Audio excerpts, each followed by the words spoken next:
आज हम पुष्प की मॉर्फोलॉजी से संबंधित कुछ आगे और शब्दावली समझने की कोशिश करेंगे। पहला शब्द है ब्रैक्ट। ब्रैक्ट पुष्प में वह पत्तीनुमा संरचना होती है जो पुष्प की अक्ष से निकलती है। ये ग्रीन कलर की होती है, जैसा कि इस चित्र में बताया गया है। नेक्स्ट आता है इनवॉल्यूकर। यह बहुत सारे ब्रैक्ट्स से मिलकर बना हुआ घेरा है जो कि पेडंकल के चारों तरफ बनता है। The world of bract surrounding peduncle. तो इसको हम इनवॉल्यूकर कहेंगे। इसी तरह से एक शब्द होता है इनवॉल्यूशेल, ग्रुप ऑफ ब्रैक्टियोल। जिस प्रकार ब्रैक्ट पुष्प के अक्ष में एक पत्तीनुमा संरचना होता है, वैसा ही पेडिसिल पे पुष्प के पेडिसिल पे पत्तीनुमा एक संरचना होती है जिसको हम ब्रैक्टियोल बोलते हैं। और ब्रैक्टियोल के घेरे को या ब्रैक्टियोल के ग्रुप को हम इनवॉल्यूशेल बोलते हैं, जिस प्रकार इस डायग्राम में बताया गया है। ये इनवॉल्यूकर है क्योंकि ये ब्रैक्ट का घेरा है, और ये इनवॉल्यूशेल है, ये ब्रैक्टियोल का घेरा है। नेक्स्ट वर्ड आता है spathe. In flowers when large bract completely encloses whole inflorescence. जब ब्रैक्ट की साइज बहुत बड़ी होती है और वो पूरे पुष्पक्रम को घेर लेता है, तो उसे हम स्पेथी बोलते हैं। और ये इस प्रकार का एग्जाम्पल मक्के में पाया जाता है। Next petaloid bract. In flowers when large bract of flower is greater than the size of flower, these are of various colours. Petaloid एक ब्रैक्ट होता है जो बड़ी साइज का होता है और वो विभिन्न कलर्स का होता है, हरे कलर के अलावा, तो उसको हम पेटलोइड बोलते हैं। ग्लूम्स, ये एक ब्रैक्ट होता है जो बहुत ही छोटी स्केल नुमा संरचना में रूपांतरित हो जाता है, जैसा कि गेहूं में देखने को मिलता है। इनको हम ग्लूम्स बोलते हैं, स्मॉल ड्राई स्केली ब्रैक्ट्स। फिर हम जैसा पहले पढ़ चुके हैं कैलिक्स, जो पुष्प का सबसे बाहरी घेरा होता है और पहला घेरा होता है, और वो सेपल्स से बनते हैं कैलिक्स। और कैलिक्स कितने समय तक पुष्प से जुड़े रहते हैं उसके आधार पर उनको अलग अलग शब्दों से पुकारा जाता है, जैसे caducous, when sepals fall just at the time of opening of flower. उदाहरण के लिए पॉपी फ्लावर, पेपेवर सोमनिफरम। जैसे ही पुष्प खुलता है और उनके सेपल्स गिर जाते हैं, तो इस प्रकार के सेपल्स को हम कैडिक्वस बोलेंगे। सेकेंड आता है deciduous. Sepals fall after pollination. जैसे ही पुष्प में पॉलिनेशन होता है उसके बाद में इसके सेपल्स गिर जाते हैं, उदाहरण के तौर पर सरसों। तीसरा आता है परसिस्टेंट। ये सेपल्स पुष्प में फ्रूट बनने तक भी बने रहते हैं, ये सेपल्स कभी गिरते नहीं हैं। इस प्रकार के सेपल्स को हम बोलते हैं परसिस्टेंट। चित्र में और अच्छी तरह से क्लियर हो जाएगा। ये जैसे पेपेवर सोमनिफरम या पॉपी फ्लावर में बताया गया है कि इसके सेपल्स गिर गए हैं जैसे पुष्प बना। और नीचे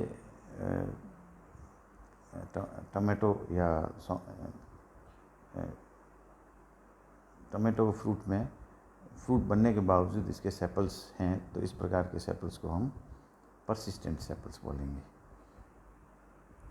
नेक्स्ट कोरोला।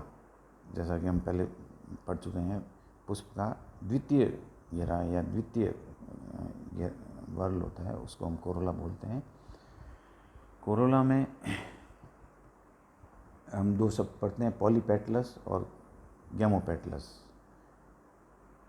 पॉलीपेटल्स मतलब जब कोरोला में पेटल्स एक दूसरे से फ्री होते हैं, एक दूसरे से जुड़े हुए नहीं रहते हैं नीचे के हिस्से तक।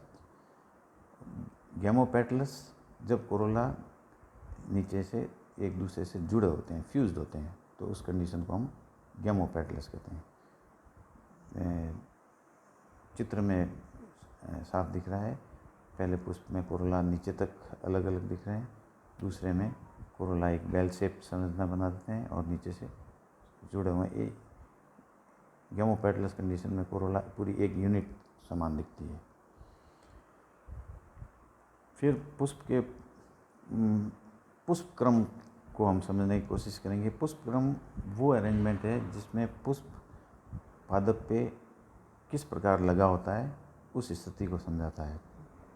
अगर पादप में पुष्प अकेला सिंगल पुष्प लगता है तो उस कंडीशन को हम कहेंगे सॉलिटरी या एकल। इन्फ्लोरेसेंस पुष्प का गुच्छा होता है या ग्रुप में होते हैं जब, और सब फ्लावर एक मेन एक्सिस से निकलते हैं जिसको हम पेडिंकल बोलते हैं, और अलग अलग पैटर्न में पुष्प निकलते हैं। उसके हिसाब से हम अलग अलग पुष्प क्रम को समझाते हैं। मुख्य रूप से जैसे इसमें बताया गया, एक हिस्से से पुष्प निकल रहे हैं और उनके नीचे ब्रैक्ट उपस्थित है। इसी प्रकार अलग अलग प्रकार के पुष्प क्रम हम देखते हैं। पहला प्रकार देखते हैं हम साइम या काइम। इसमें सिंपल काइम हम उस पुष्प क्रम को कहेंगे जिसमें साइम, इसका कभी कभी हम साइमोस भी बोलते हैं, जिसमें पुष्प की अंतिम छोर पे पुष्प होगा, उसके पुष्प बनने के बाद उस शाखा की वृद्धि नहीं होती है, सीमित वृद्धि की शाखा रह जाती है, तो उसको हम काइम या साइमोस टाइप पुष्पक्रम बोलते हैं। सिंपल काइम में सबसे जो ओल्डेस्ट फ्लावर होता है वो ऊपर होता है, उसके साइड में नए पुष्प निकले हुए रहेंगे।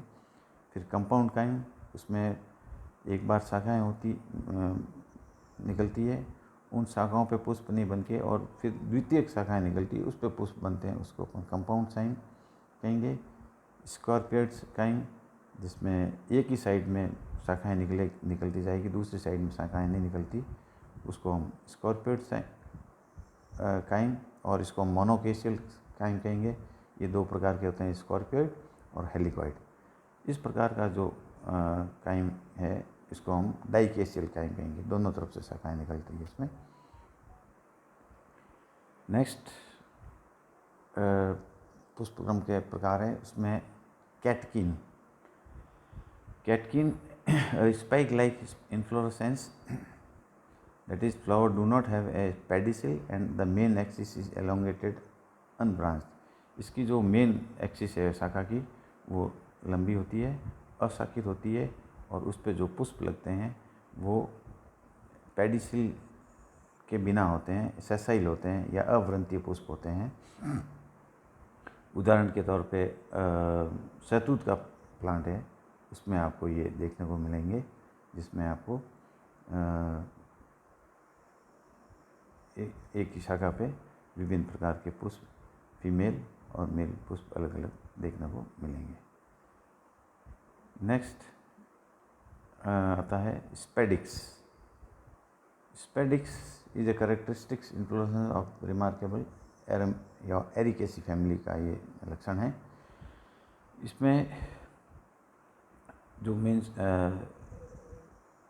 It is consist of thicken fleshy axis, इसकी एक्सिस है वो गुद्देदार या मोटी हो जाती है, और उस पर सेसाइल या अवृंतीय पुष्प लगे होते हैं, जो ए पेटल्स होते हैं, जिनके ऊपर पेटल्स नहीं बने होते हैं, और यूनिसेक्सुअल होते हैं, एक लिंगी होंगे।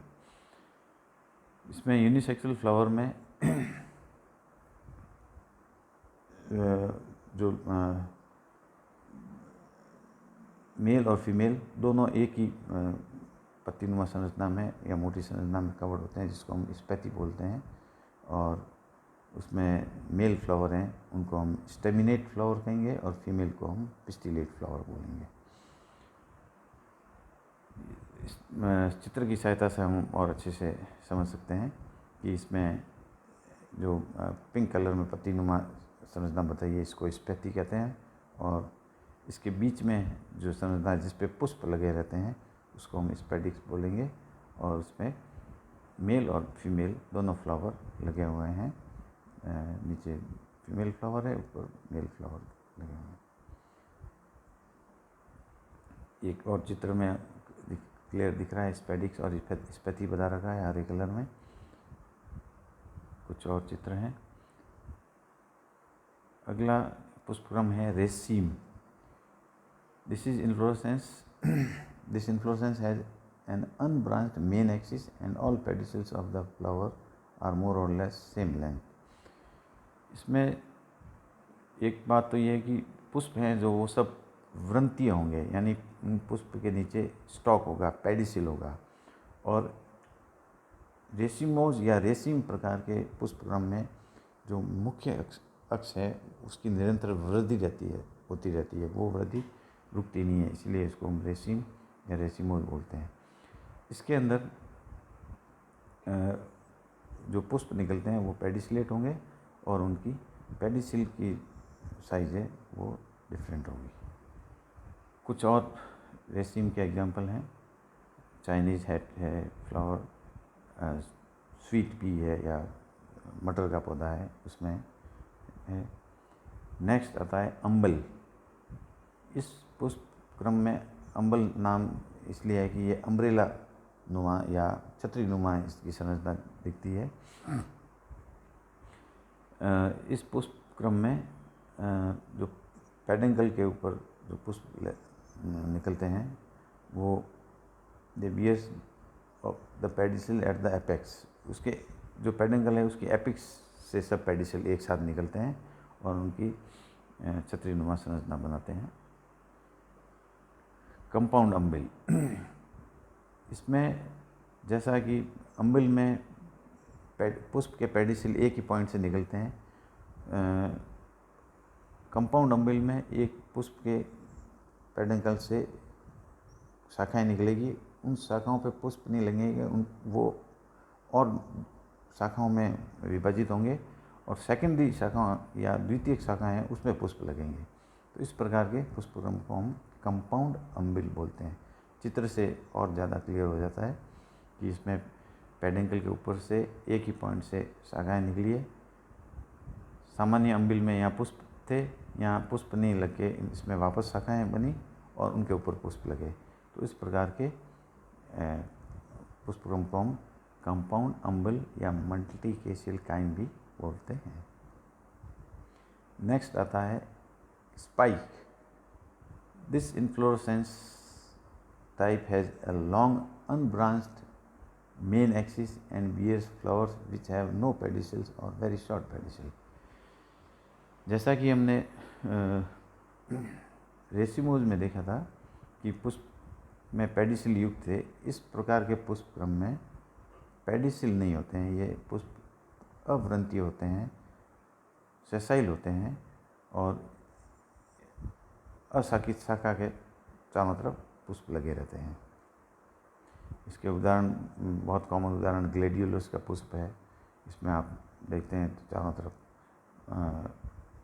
सेसाइल पुष्प या अवृंतीय पुष्प लगे रहते हैं। नेक्स्ट पुष्पक्रम आता है हेड और कैपिटुलम, मुंडक जिसको हम हिंदी में बोलते हैं।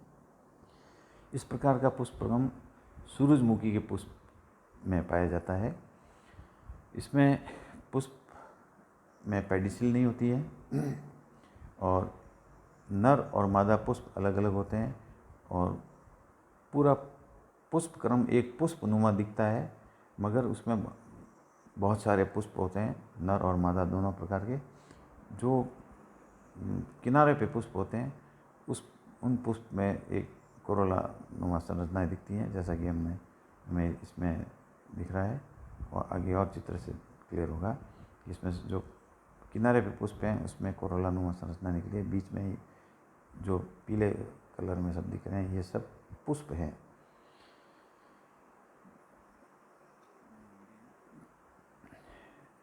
नेक्स्ट आता है कोरिम्ब।